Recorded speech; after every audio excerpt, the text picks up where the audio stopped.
Hello, and welcome to the Innovative Mindset Podcast. I'm your host, Isolde Trachtenberg.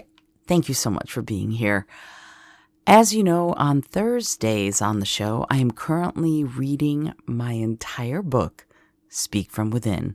If you want to know how to engage, excite, inspire, and motivate your audience when you're speaking live or even on Zoom, this is the book for you. And I'm making the audiobook available in this way because I figured, you know what? I need to get it done. And what better way to get it done than to hold myself accountable and do every Thursday until the book is finished.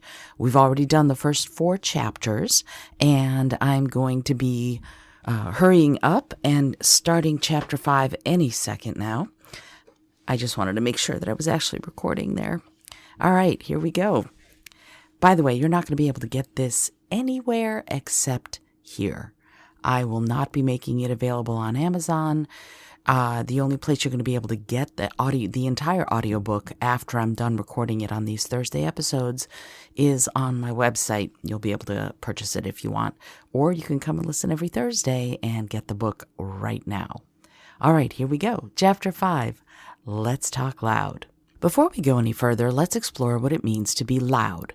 When you speak loudly, are you being authoritative, knowledgeable, confident, bullying, obnoxious, dynamic, urgent, informative?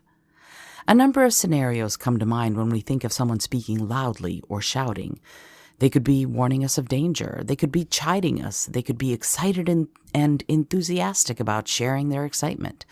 They could be from New York. Kidding. Lots of places have loud citizens. New York gets a bad rap sometimes, I think. That sort of communication has its place, and many have used it to great effect. Allow me to introduce another concept. If you want people to hear you, instead of just speaking louder, try projecting your voice. I'm not recommending you head off to ventriloquist school or anything like that, unless you want to, and then have at it.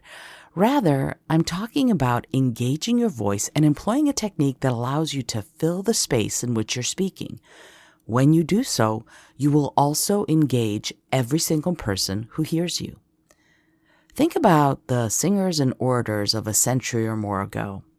When Emil Berliner invented the carbon button microphone in 1876, this is Wired Magazine, January 11th, 2011, he turned sound into a signal that could be broadcast and enhanced. Before then, singers, speakers, and orators relied on their own voices, and perhaps megaphones, to be heard above the roaring crowd. How did they do it? They projected. Projection can be challenging to master, but it's worth it. And the best part is you can start to learn it right this second. Here's the secret no one ever tells you about vocally filling a large space. You don't have to get louder to do it. In fact, if you try to get super loud, and you think of it in those terms, you might strain your voice and end up with only a sore throat to show for your efforts. Instead, focus on these 3 things. First, work on keeping your speaking voice at the same normal volume. You don't need to strain it to project. Second, get into your breath. Proper breathing helps us speak more effectively and handles anxiety we might feel about speaking, so concentrate on deepening and lengthening your inhalations and exhalations. You might be tempted to take short, shallow breaths if you're nervous. Instead, slow everything down. Breathe in for a slow count of 3 and breathe out for another count of 3. Do this 3 or 4 times. A word of caution. Many of us aren't used to breathing deeply, and when we start, we might feel dizzy or lightheaded. Take care of yourself.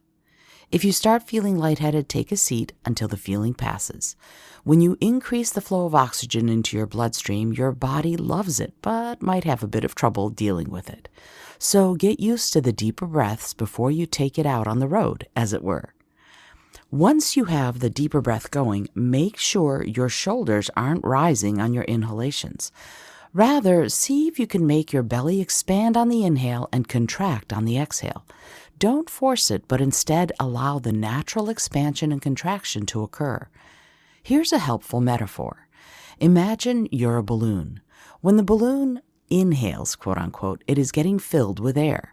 The balloon increases in size everywhere, not just the top. And in fact, the air heads down and fills the balloon up in the middle, which is just where you want to imagine the air going inside you. Imagine your middle is the inside of the balloon. It expands when you inhale and contracts when you exhale.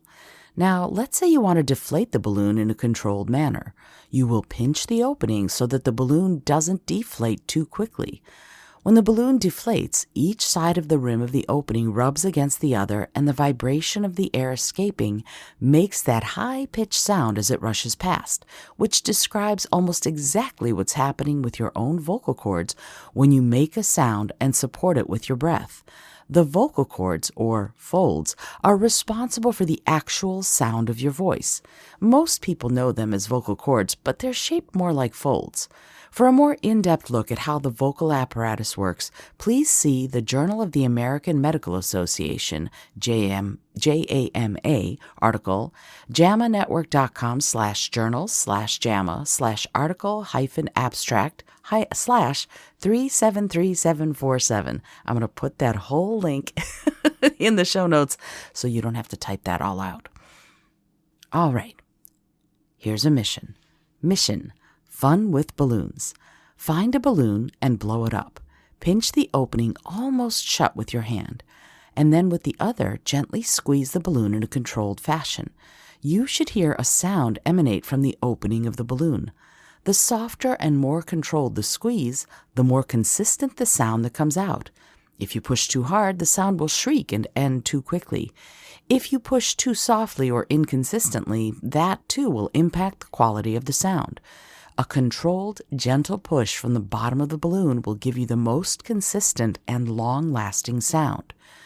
Practice this until you get the hang of it, and when you apply the same technique to your own breath, you'll notice a great difference in the amount of air you take in and the control you have over your breathing, speed, and vocal volume. You might even notice a sense of calm coming over you. Enjoy that calm. It's a beautiful thing that stems from your deepened breath. Third, once you've mastered the balloon squeeze, there's one more thing to incorporate. So go ahead and put that balloon down. You won't need it for this next part. As you breathe and open your mouth, choose a focal point for your voice, an object that is no more than 3 feet away from you. Now, breathe in, focus on the object, and speak to it without raising your voice consciously. Say whatever comes into your head, but say something. You can even try, "Hello," name of object. Maintain an awareness of both your volume and the amount of effort it is taking for you to reach the object. Keep notes on paper or make mental notes, but be sure you increase your awareness of your surroundings and your effect while you practice projection. Once you have gotten the hang of speaking to an object 3 or 4 feet away, practice changing your focal points. Keep breathing and keep everything else the same, but try speaking to something 6 or 8 feet away. You will notice that your voice is louder and you can, quote, reach, unquote, the object pretty easily. Now try it at the end of the space you're in. Afterward, try the top corner of the space farthest away from you. Take note of how your voice sounds. Is it louder? And are you working any harder to make it so? Practice this technique until you're comfortable with it, and then add one more layer. Stand at one corner of the room and engage and project to the opposite top corner. Imagine yourself filling the entire space with just your voice. How did that go? If you want to try a bigger room or go outside, go for it, and let me know how it goes. I'd love to hear all about it. Mission: move it, move it. Here's another quick and simple technique to help you project. Have you ever watched a singer belting out a long note on a power ballad? If you haven't paid a lot of attention to that, go right now and find Lea Michele's fabulous version of Don't Rain on My Parade on YouTube. The YouTube link, and I'll put it in the show notes, is https://YouTube, so it's youtu.be/ BLTY lowercase h 2 capital RM 4 lowercase p capital A. Watch and see what she does with every note that needs to be big and pay special attention from 2 minutes 30 seconds until the end. When you need to project, do what Leah Michelle does in that video. Use your body, move your arms, make your entire frame one big energetic megaphone, and you will be amazed at how much you project without effort and fill whatever space you need to fill. Now, try this fun exercise. Grab your balloon again and blow it up. Then release it. Follow it with your voice as it careens around the space. Project your voice to it and see how far it carries. Build this skill and you will be able to project and connect with your entire audience. I hope you've enjoyed today's episode of the Innovative Mindset Podcast, which was Chapter 5 of my book, Speak From Within. This episode is brought to you by Brain FM. As you know, I love Brain FM. I use it every day to meditate, to get deep work done, to even fall asleep. I use it all the time. I'm a Brain FM fangirl. If you want to try it for yourself, please head over to brain.fm/innovative mindset. And if you use the code innovative mindset, you'll get 20% off after your free trial. And because I'm an affiliate, I'll get a little money too. It's super exciting for me because I want to spread the word of being more productive, more mindful, and more in control of what you think and how you think. So that's one of the reasons I love Brain FM. Plus it combines neuroscience and music, which I also totally adore. Anyway, this is Isolde Trachtenberg for the Innovative Mindset Podcast, reminding you that to innovate, you have to be bold, be creative, and most of all, be kind.